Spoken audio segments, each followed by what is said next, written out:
mig ikke det her med at ringe mig tilbage nu.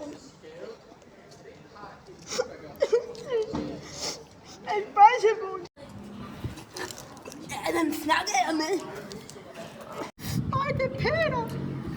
Min far, han var mig til at pille ved ham. Og han leger med min tissemand. Hjælp!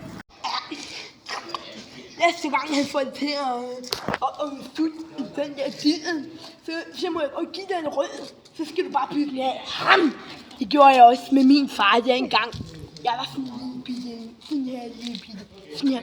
Så var det, altså bød jeg den. Men så slog han mig. Det er det bedste jeg kan. Så har han ikke en, så kan han ikke tisse dig i munden. Ja. Så det er bare det, hvad jeg skal gøre. Tak for det gode råd. Det bruger jeg faktisk næste gang. Men så må du have det godt her, børnetelefonmand, ikke?